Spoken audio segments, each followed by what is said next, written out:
Hello ladies and gentlemen, this is Blue Maxima. Here comes the second prototype. As always, leave your opinions in the comments. There's nothing more satisfying than coming around a corner and blowing away 3 imps with one shot of a super shotgun. Hello ladies and gentlemen, this is Blue Maxima and we're going to be talking about Doom 2.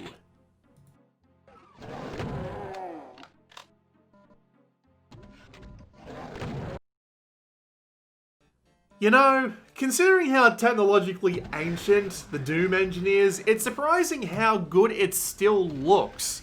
The simplicity of just the ground, some objects in the environment represented by two-dimensional billboarded sprites, and some enemies just really gives it that sort of atmosphere it really needs to be shooting through a bunch of demons on Earth and then eventually right through hell. However, I will admit, and I know this off by heart, it's old, it's ancient, and it definitely doesn't look anywhere near as good as, say, something like Quake. However, the graphical presentation of Doom 2, and Doom as well, same engine, you know, serves the game absolutely perfectly, because the two important things you need to worry about, the items and the monsters, both stick out like sore thumbs in any version of this engine. There is almost no way that you're not going to be able to see what you need to shoot at, except if you wander into a really dark level, like this game tries to pull once or twice. So, being able to see all the enemies that you need to shoot at is much better than having them all blend into the background. Like, say, even Doom Eternal wasn't particularly great about this, because it could just get a little bit muddy from time to time, and sometimes you can miss some of the enemies, but you know, with Doom 2 and how everything stands out from the background, it's much better about this sort of thing. And there's still a lot of minor details to Doom's graphics, which you don't really notice unless you're looking closely, like all the bullet weapons have muzzle flash, except it's not really muzzle flash as much as it just lights up the area around you. Again, it's like kind of a limitation of the engine, but it's still a really nice touch to have, and how you can circle behind enemies and they got sprites all the way around the back there, like how the poor Cacodemon has an anus for some reason. Yeah, I think I'll just stop talking about that now. What's infinitely more important about Doom, though, is its soundscape, and what I mean by that is both the combination of the sound effects and the music and how they work together. Now, I've never been a particularly big fan of the Doom soundtracks, but I can appreciate their whole thrashy sort of thing going on, and it does fit the atmosphere of the game quite well. I'm just never able to hear it. It doesn't seem to matter what version of Doom I play, whether it be the original DOS version or any of the source ports that I use, I can just never hear the soundtrack properly over the chaos, which frankly is fine by me, because the sounds are way more important than the soundtrack, and I'll explain why. Two things you really need to be worried about. One is the weapon pacing. Whether it be the clack, clack, clack of the super shotgun, or the gentle pacing of every individual rocket that's being fired out of the rocket launcher, knowing that pace that they come out with is paramount to staying alive, because it's good to know when you've got a shot ready, and it's good to know when you need to take cover in order to fire off another shot. But even more important is enemy sound effects.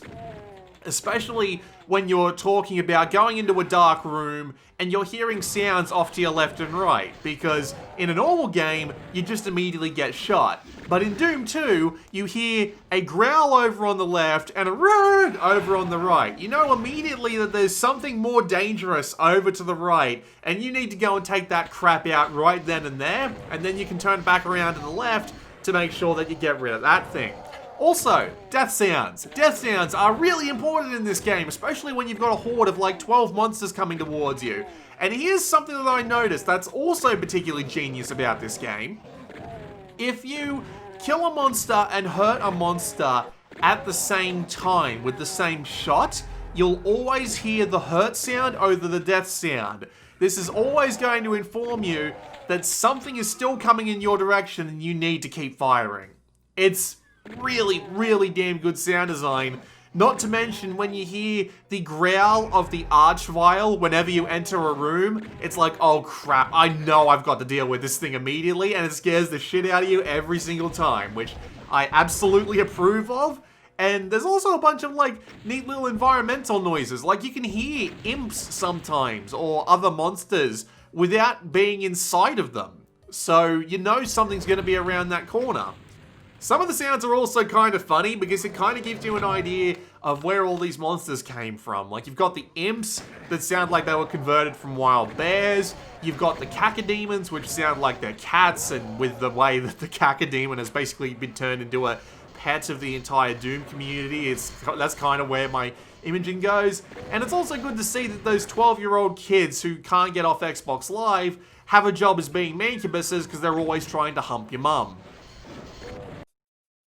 The one thing you might notice about this footage though is that it's definitely not being taken on the original Doom 2 binaries. I could if I wanted to, but there's definitely a few disadvantages along those lines. The resolution will be very low, the controls will be really hard to rebind. It would just be kind of unpleasant to watch in this day and age, so I used a source port, which is basically just the source of Doom, recoded, a few features added to it, and then made to work on modern Windows a lot easier than the original binaries would. And this is a really good thing, because it not only means that you get a bunch of neat enhancements, like being able to run the game in widescreen, at like 4K or higher resolutions, with a bunch of extra features like texture upscaling, better lighting, less obstructive heads-up display. There's also access to things like online multiplayer, and massive amounts of like limit removals, like things like more detailed maps, better 3D graphics, just general mods that absolutely overhaul the game into its own thing. There is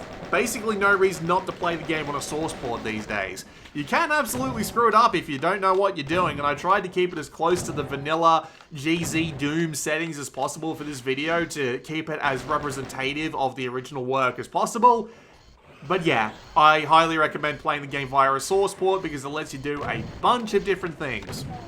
The main thing being control rebinding, so you can play the game like a regular first-person shooter with no mouse movement for aiming and moving at the same time, and using WASD as your movement and your strafe keys so that it doesn't feel like you're playing on a game where you got tank controls the entire time.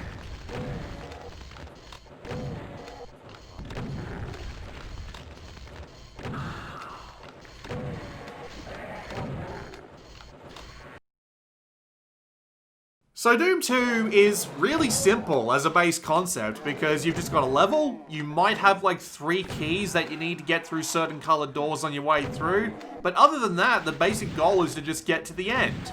Except for the gigantic hordes of monsters threatening to bite your face off, and the level designs themselves being a bit out of the way, and the fact that you've got guns that you need to pick up in order to, you know, shoot with and keep supplied and all of that normal stuff. And that's kind of the 3 pillars of what makes the Doom game good. You've got your guns, you've got your monsters, and then you've got your levels. So we're going to be talking about them one by one. Now the gun set is, well, let's just put it this way, it's classic. It defined what the first-person shooter weapon set was for years. You pick up a gigantic arsenal of weapons, each with separate ammo, and you need to keep them all supplied via drops in the level, of which there are plentiful, at least in Doom 2, since you don't really have to go scavenging for ammo that much, at least early on and all that. So what are the guns? You've got your pistol, which sucks. You never see it again, and it's kind of like the entire weak point of the game. You've got your shotgun, which is a lovely little beast for getting rid of some of the cannon fodder. You've got the super shotgun. Now, the super shotgun is... I honestly think it was an accident. Now, I do believe that there are a lot of things in Doom 2 that were done purposefully, but the way that the super shotgun fires, the amount of damage it does, the way that the animation of it being reloaded works, and how it's entirely perfect for this kind of gameplay, with the exact right amount of time before you can fire another shot. The pacing in between your shots, just, it's so perfect that I honestly believe that they put the numbers in and it just happened by accident and it just worked. And they were like, okay, let's not change that because if we do, it's not going to work as well. The super shotgun is just a glorious weapon to use, and it's my weapon of choice throughout Doom 2 for the most part. Sure, you need to swap to the other weapons in order to do some long-range damage or what have you, but it's generally the fan favorite, and it's easy to see why, because it is just perfect as it is. I don't know how you get something this right without it being an accident somewhere along the line. You've also got your chain gun, which is where all your bullet ammo is going to go, because one neat thing about the pistol is that when you fire it, it's perfectly accurate, but you've got to wait for the animation to reset before you can fire it to have it be perfectly accurate again. With the chain gun, you don't need to worry about this because you got 2-shot bursts and they will always be accurate no matter what you do. Like, they're a tiny bit off target, but unless you're literally firing at dudes that you can't see that they're that far away, you're going to be hitting every single shot if you do 2-shot bursts. So the chain gun is the only useful bullet weapon, but thankfully it's great for not only wiping out certain amounts of enemies, but also keeping people stun locked while also saving your ammo. The rocket launcher is also great. The way that it expands out and throws enemies away as giant balls of gore is great, and it's good for doing a bit of crowd control or for doing a bit of rocket dueling with something that you really don't want to get too close to. However, I've never been a fan of the projectiles themselves because they just feel way too wide. The amount of times I've blown myself half to shit from just being too close to a wall while firing the rocket launcher thinking that I've got enough clearance is too high. You've also got the plasma rifle, which is a stronger version of the chain gun, but it goes through ammo a lot faster. So you end up needing to save it for some of the stronger things, but thankfully I'm always grateful when I can pull it out against I can never remember the name of the Cacodemon, clones that fire out lost souls. I can never remember. Pain Elementals, that's it. I hate Pain Elementals, and the plasma gun is basically all I use them for. I always have some in the bank, just in case I need to kill a goddamn Pain Elemental. And then you've got the BFG, which is one of the weirdest weapons in a bloody game, where you have to fire it towards a crowd, and the initial projectile does some damage, but then, based on where you're looking, the more damage is handed out. It's freaking weird! But it's also really satisfying to get a bunch of people in a tight space, fire it right in their face, and just watch them all evaporate into green energy. It's beautiful. And as a result, all of the weapons in Doom 2 outside of the pistol have a place. And then you've got the chainsaw, which is great for saving ammunition and keeping Pinky's hit stunned, but outside of that, yeah, there's a lot of enemies in this game that you don't want to get too close to, and I will explain why now, I suppose.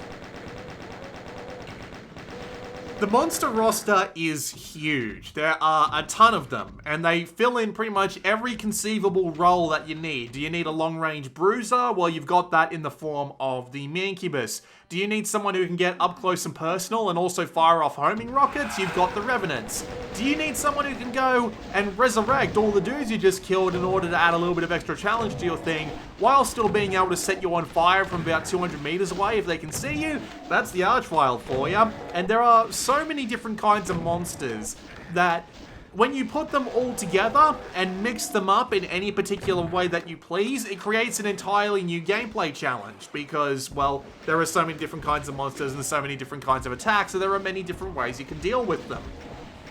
And there's a couple of other things that come along for the ride as well in the form of extra mechanics. So there's one mechanic that in Doom I never really got the point of. So in Doom you've got things like just your regular foot soldier. They fire off one bullet from a rifle, and if it hits you, it does damage. It's pretty simple, and it's usually pretty weak. But every now and again, they fire off a shot that does so much damage, you wonder how the hell they managed to hurt you that badly. Now, every monster in this game actually deals random damage, as opposed to just a flat value. Like in Call of Duty, getting shot in the leg with an MP5 is like 35 damage out of 100, just as an example, right? Every single time.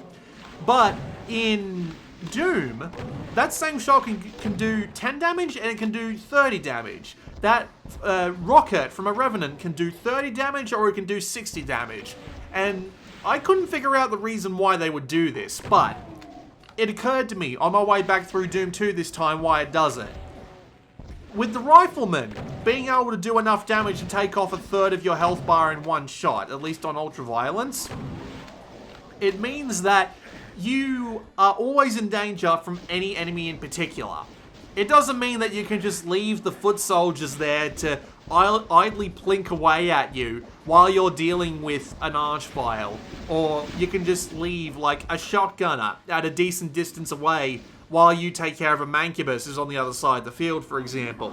Because those guys can still hurt you. Those guys can still kill you when the need arises thanks to this random damage, and it means that all the monster hordes always remain dangerous. Even if you're used to being able to just come around a corner and wipe out like 7 dudes at once with a super shotgun blast, it's not going to mean shit if one of them can get up close, fire off a shot, and the random damage can take you out.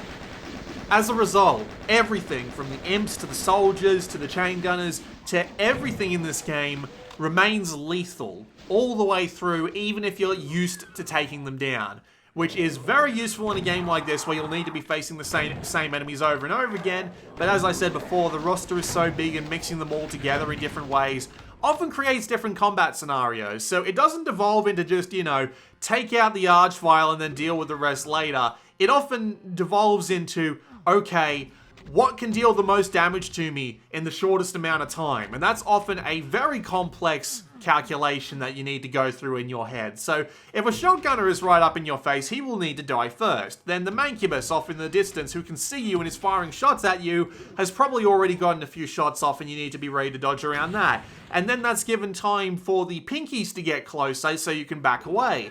Thankfully, there is another thing that you can deal with that helps out with this, and that's monster infighting.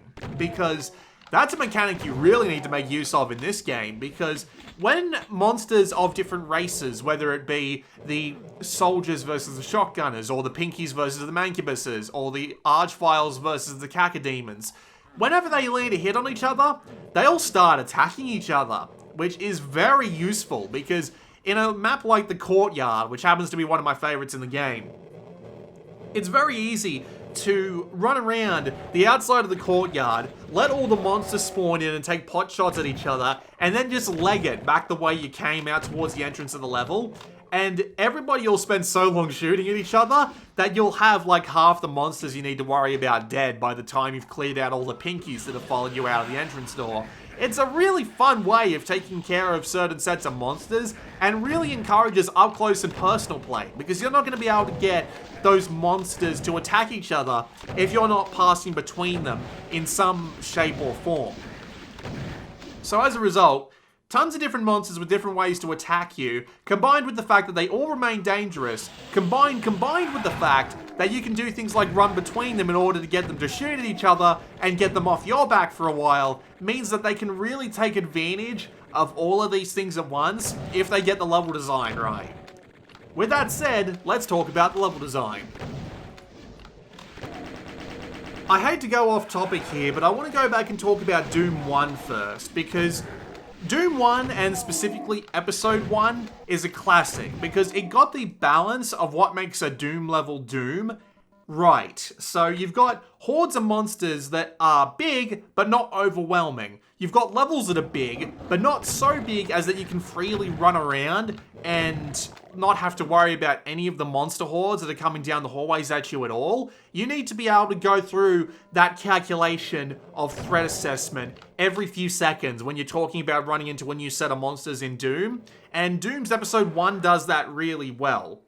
The thing about Doom 2 is that it feels almost experimental in place of Doom 1, where you'll have a level like, say, Refueling Base, which fills all these tenants really well, mixes in the new monsters to great effect, and just feels like an absolutely great level to play just because you're constantly on the move, there's monsters in every single direction, and you need to be constantly recalculating that threat assessment in your head. And then you run into one of the trick levels, like Tricks and Traps, where it's just a bunch of really weird situations that you need to get out of that isn't interesting to replay because the solutions are going to be the same thing every single time. Or you've got a level like Downtown, which is a bit of a slog with enemies up in windows that are just boring to fight, having to constantly hunt around for the one door that'll move you on through the level. And there is a split in Doom 2 between these two different kinds of levels. The majority of them that are the good levels are in the first third and the last third. Meanwhile, the second third, the middle of the game, is just kind of this pile of slop, where you're lucky to pick out a diamond in the rough among all these levels, which are either just really slow and uninteresting, or have this one gimmick to them, which make them kind of unpleasant to play.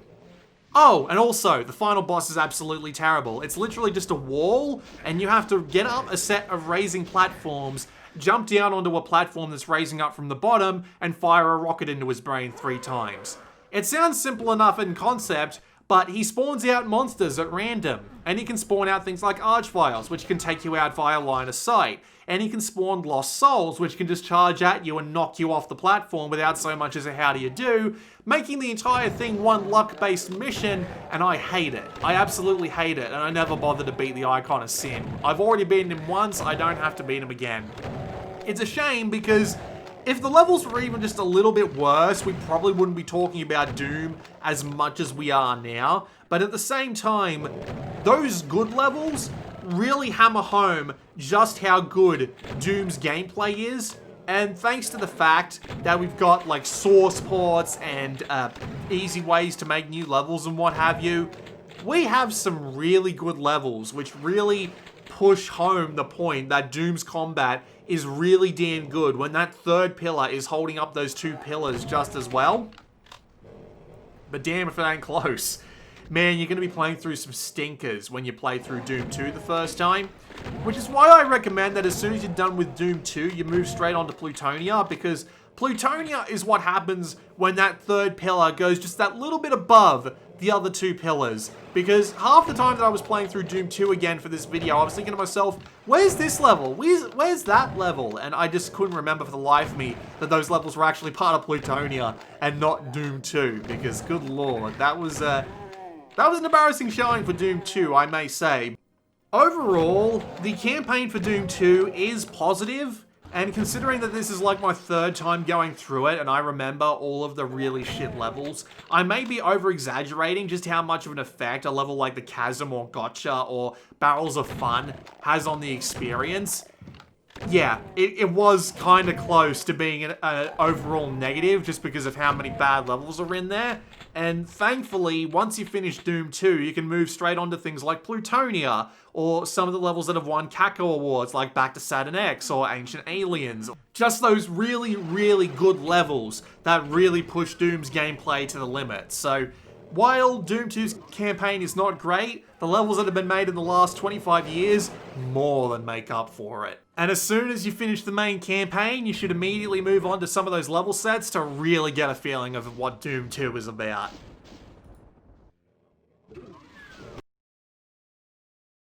Thankfully, despite some of the levels being a little bit pants, the legacy of Doom 2 is unmistakable, mainly thanks to its technological innovations, its fantastic weaponry, its wide variety of monsters, and the fact that you could mod the game from top to bottom after a while to make it resemble something completely different, or just take that base Doom gameplay and push it to the absolute limit, which is what people have been doing for the past 25 years, and as a result, it is absolutely fantastic, and I'm still happy to recommend it to this day, as long as you go get one of those fancy-ass source ports. This has been Blue Maxima, and I will see you all next time.